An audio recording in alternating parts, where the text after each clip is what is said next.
यो कुनै कथा होइन, यो त हड्डीसम्म कोचेको घाउ हो। हेर्दा हेर्दै रित्तियो गाउँ, रित्तियो छाउर, दैलोमा झुन्डिएको तालसामा मात्रै उही खुकुरीको जङ्ग जस्तो आँसु। सबैको एउटै दिशा, काठमाडौँ हुँदै कतार, कोही भिसा कोही बेरोजगार। बस पार्कको धुवाले बुहारीको सिन्दुर ढाक्यो, बुबाको सपनाले ढोका थोरै थोरै बन्द गर्यो।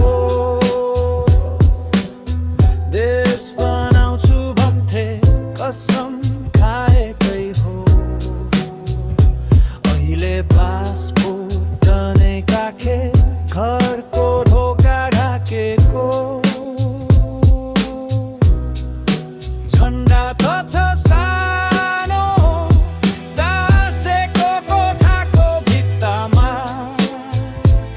तर मनभित्र ठुलो भारी छ, यति थिच्छ सासले अड्किन्छ। स्कुलको पुरानो डेस्क अहिले खेतमा काट बन्यो, पुस्तकको नाम बिर्सिए तरनको किस्ता सम्झिए। भाइको कलमा सुनिन्छ हातामा पातलो दाग, कारखानाको पसिना। एउटा टिकटको आशामा जोगाइरहेछु सपना, यतै रोपेको बुदु सुक्छ उतै झर्यो फुलको बचना। फर्केर के गर्छि सबैले यही सोच्छन्, मेरो उत्तर घाँटीमै अड्किन्छ। घर बनाउँछु भनेर फेरि भोलि टर्दछन्।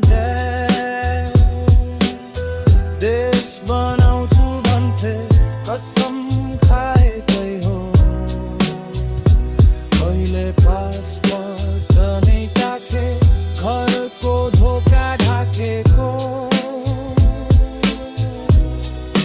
झन्डा त छ सानो टाँसेको कोठाको भित्तामा, तर मनभित्र ठुलो भारी छ, यति थिच्छ सास नै अड्किन्छ।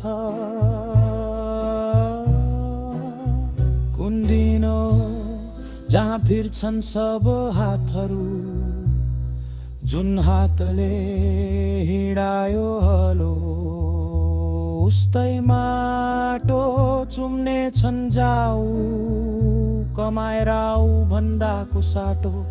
बस यहाँ सपनै रोपौँ भन्ने आवाज बढ्ने छन्।